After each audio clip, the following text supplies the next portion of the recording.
When I say 202, what does that bring to mind? Well, it's been 202 days since Triller won the purse bid back in February to host the IBF light mandatory bout between Teofimo Lopez and George Kambosos. Following countless start and stop efforts, Triller confirmed over the weekend that they have officially pulled the plug on the fight after failing to come to terms with Kambosos on the new date and the venue, which was supposedly reported to be October 16th. Teofimo told us himself, at the Barclays Center in Brooklyn. A Triller official claims to be $10 million in the hole for this fight with nothing to show for it. Further reports claim that Triller will still hold a boxing event and a versus battle on the same date without Lopez or Kambosos. And in the final twist of the knife, Triller has formally requested for the IBF to fine Kambosos in default and order a new purse bid between Lopez and the next ranked contender. That ruling is expected late this week. Now, $10 million? How did we lose $10 million? Now, I'm sure they lost some money. You know, you had to put the 20% down, which is $1.2 million. You had to pay for Madison Square Garden, which was supposed to be October 4th and October 5th. That was $150,000. You lost that. After you left Madison Square Garden to go to Barclays, you had to hit them off with six figures. Who knows what six figures is between $100,000 and $900,000. That's a lot of money. Either way, so you did lose a lot of money, but $10 million? No, they did not spend $10 million. I want receipts. I'm not going to call nobody a liar, but I'm just saying. I don't believe it. I'm sorry. You bid it $6 million, 6.018 or whatever, and you beat everybody. So wait, I guess this means that Dazn gets it with Eddie Hearn? If they pull out, Eddie was the second highest bidder at 3 point whatever, so anyway, we'll see about that. But I would think so. Yeah, you're gonna pay $6 million. You say you're Barack, losing 10. Who's the biggest loser here? And I don't mean. Well, obviously Triller is the biggest loser.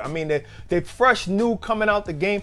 The guys, you're gonna lose money per se because in your mind you was making 3.9 if you was Lopez and Kambosos. Oh my God, he was making 2.1, the most he's ever made. So they're kind of losing out. But then again, it's easy for them to get a next fight no matter what. Now. Maybe because it seems like Triller's upset with Kambosos, and now if they actually have the IBF, push Kambosos out and then get the next guy who is Isaac Cruz Gonzalez, then Kambosos miss out on a payday period. And maybe we'll never get that unless he, beats somebody else and gets back into, fighting a champion. But you might not never get seven figures again.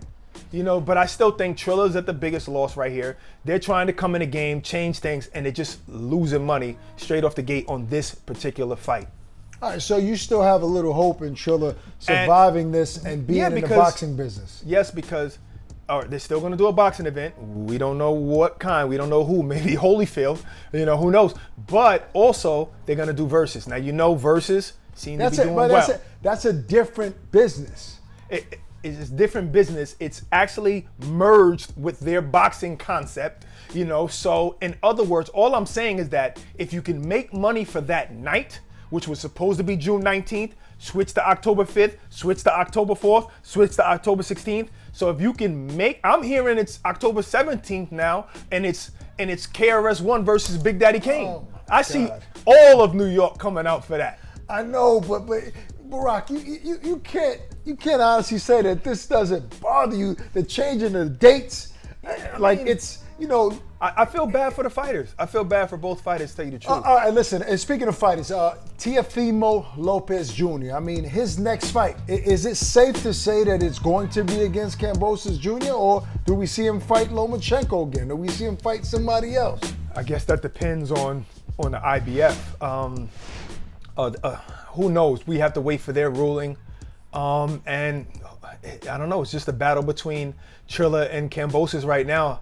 And if you ask Teofimo, I think maybe he just wants to get it over with. When you have one guy in mind all of these weeks and you were supposed to fight in June, literally all of these months now, if you had one guy in mind, even though he wasn't the guy you really wanted, you had said that you wanted to fight Devin Haney. You said you wanted to fight other guys like Ryan Garcia. After a while, you're like, I just want to fight this guy. Let's be honest. He has another option here.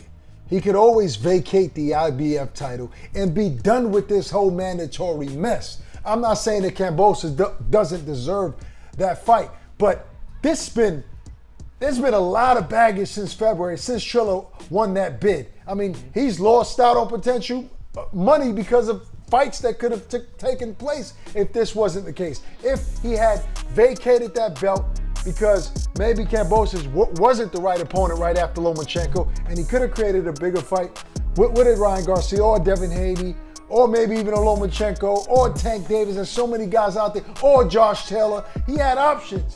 And I'm pretty sure, in hindsight, if he would have known that this Triller thing would have went this far, he probably would have said, "The hell with this damn mandatory with the IBF and Kambosos. I'm out.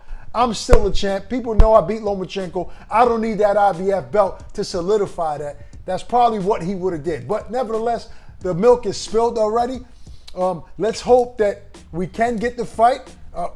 Hopefully on Dazn, and it can happen really soon, maybe the end of October, maybe sometime in November, and he can get that fight out the way and hold on to the IBF. Yeah, absolutely. I think I don't like to see anybody fail, not even promotional companies. And sometimes the more promotional companies, the harder it is. But I think that Triller is just learning a valuable lesson. Same like maybe Dana White learned a little while back when he tried to get into boxing, that it's not as easy as it looks. And it takes a whole lot of work, and you're dealing with a whole bunch of independent contractors and a whole bunch of different ideas and ideologies, and it's tough. It's tough in this game. It's hard to come in and think you're just going to take over.